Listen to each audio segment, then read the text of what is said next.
channel. So today I'm going to be showing you guys this kimono A-line dress that has a ruffle at the bottom. So I'm going to, the one on the thumbnail used red, but for me I'm going to be using blue for mine. So this is a navy blue fabric. I don't know how the lighting is showing it now, but this is a navy blue and a navy blue fabric. So this fabric is called Tetrex, right? And it's folded by 60 this way. So if you look, you see it's folded into two this way.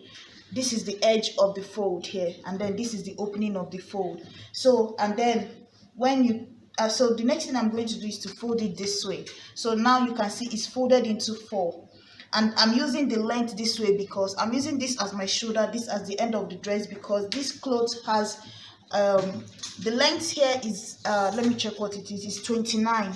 So 29 is supposed to be cut by 60, right? So anyhow you want to fold yours, just fold it, but I think this length is okay for me, so I'm going to use 29. That's including my seam allowance and everything. So you need to add about 1 inch of 1 inch to fold the rough end and half an inch for your shoulder part. So that's what you need. So whatever you decide to use as your length, add 1.5 to it. So I'm going to just use 29, which is the full length of this dress. Whatever is remaining, I'm just going to make it up with this Akara fabric. So now, so guys, all I have to do now for the width of this is just to add my shoulder measurement, which is 16 divided by 2 is going to be 8, right?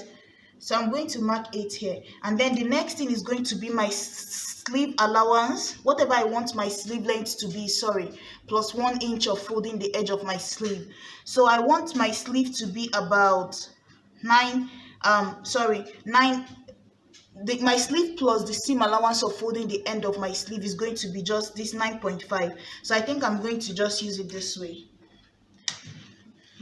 So guys, this is it here.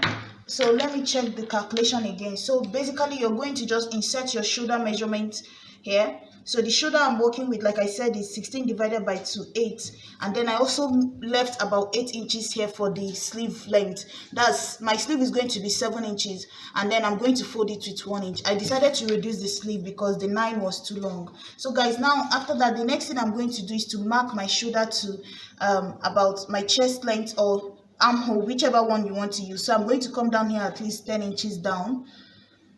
And then after that, I'm going to just go ahead at the edge of this part here. I'm going to mark about 1 inch down from this part, or 1.5 depending on you. So I'm going to do one inch, and then I'm going to insert my neckline. If you want, you can use a wider neckline like the one on the picture. So I think I'm going to do 3.5 instead of the basic neckline, which is 3 inches. I'm going to do 3.5, mark that here. And then after that, I'm going to use your ruler and connect the edge of this part here to the top, to this mark that you've made, because this is supposed to be your neckline, right? This 3.5 or 4 inches or 3 inches that you made here. So now this shoulder slope that you came down by, connect it to the tip of that 3 inches. So guys, I've connected mine now. So all I have to do now is just to come on this same line 10 inches down here. I'm going to come to this line and mark my bust measurement divided by 4, which for me is about 10.5. Add extra 1 inch of seam allowance and half an inch of ease if you want it free, but if you don't want it free, you can skip the half an inch of ease. So this here, I've marked it. And then the next thing I'm going to do is on this my line now, this last line, I'm going to come down 1 inch from there and then give it a curve this way, right?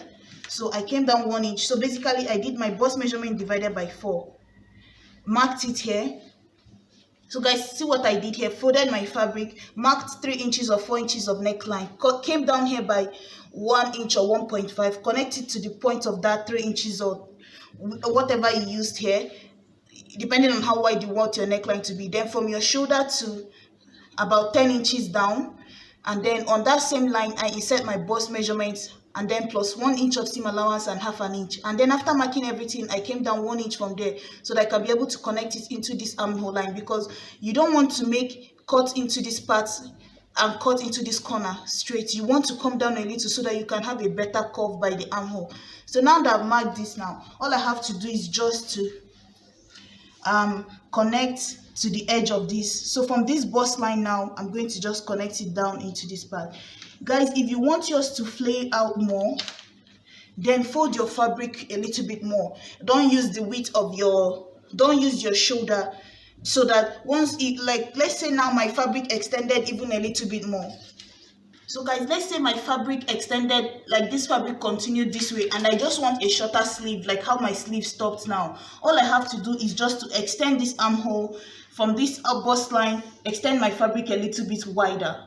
You see, that way I can extend it wider, and then when I come up to this point, let's say this fabric continues this way, I'm just going to cut out this part, just cut wherever I want my sleeve to stop, cut into this part, and then cut all the way out. But that means I'm not going to use my shoulder measurement as the width of the fabric. I'm going to extend it even more because I want more flay.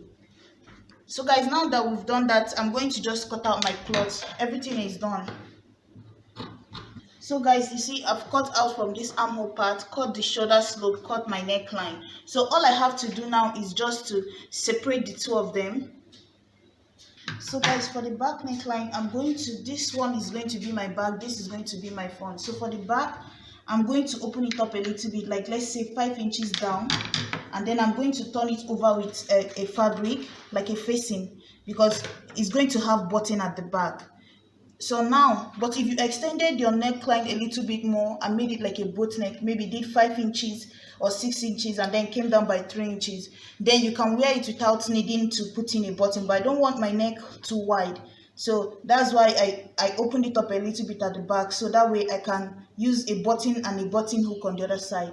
So now for the front, all I have to do is mark the neckline I want for the front. So I think I'm going to do 4 inches down, so somewhere here, and connect it this way. So this is my front neckline. I'm going to cut it out. I'm using for the ruffled part at the bottom. As you can see, I've cut out what I need.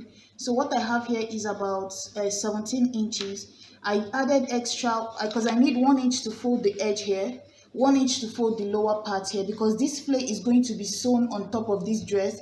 It's not going to be attached like a normal flay. It's going to be sewn on top of it, and you're going to give it some ruffle at the top. So in total, what I have here is about the 1 inch I need to fold the top, 1 inch I need to fold the bottom, and then like extra 2 inches I need to place this on top of it, so that the ruffle, there can be a ruffle at the top of it. So that's like extra 4 inches added to the original length I want. If you want, you can do extra 5 inches, then the original length you want the flay part to be. So in total, what I have here is about 17 inches. So, and then I measured the edge of this dress. I have 30 as the edge of this dress here, from one end of the dress to the other end, and then I times it by 3.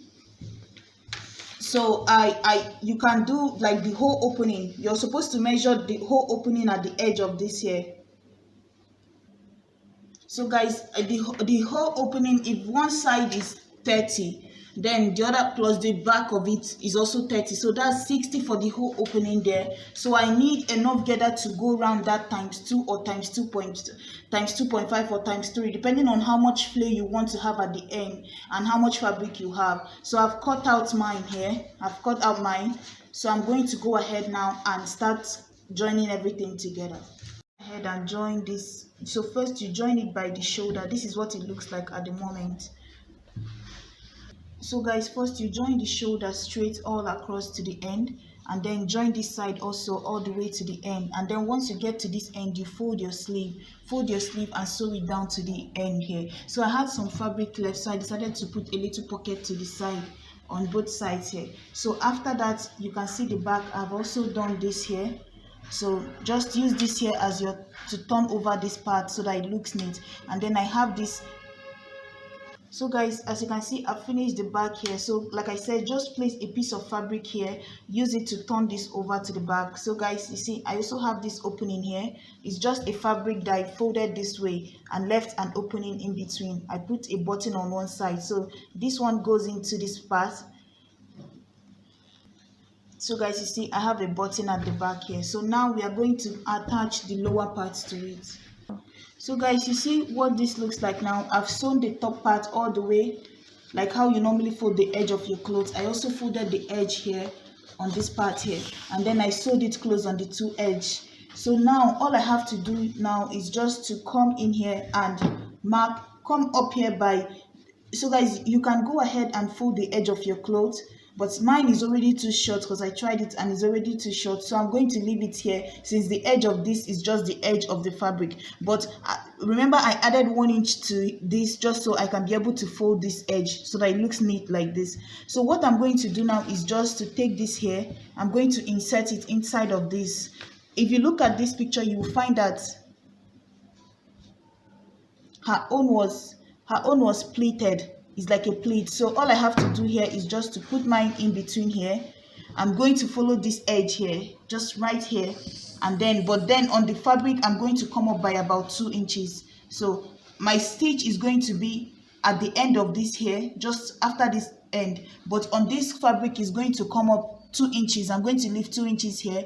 I can draw out 2 inches with a ruler on this just so I know the line I'm following, and then I'm just going to sew it down on this. So how you're going to do it is just split it as you go. So you can just make a pleat and then make another pleat just like that. If you want, you can use gather, any one you want to use. You're going to sew it on top. So you're going to take this the way it is. You see, this is the right side, bring it in by 2 inches or 3 inches, any amount you want to use. And then I'm sewing mine at the very edge here, just half an inch in, because my fabric is already short. So I'm going to place it there and then just keep gathering it. So when I'm done, keep pleating it, I mean, when I'm done, you're going to have this ruffle at this top part here. So I'm going to do mine now and come back and show you guys. Here, I finished it here. So guys, if you want yours to be more gathered at the bottom, I use a smaller box and because I used like ×2 of the opening here. The opening was 60, I used ×2, about 120. So because this is just the fabric I had that attached to this. So if you want yours to be more gathered, make your boxes small, because if you see, this is just a box plate. So make yours get more gathered and more pleated, so that this top part will not be turning over this way. So that's basically it for this dress here. Thank you guys so much for watching. Please like, share, and subscribe. Bye.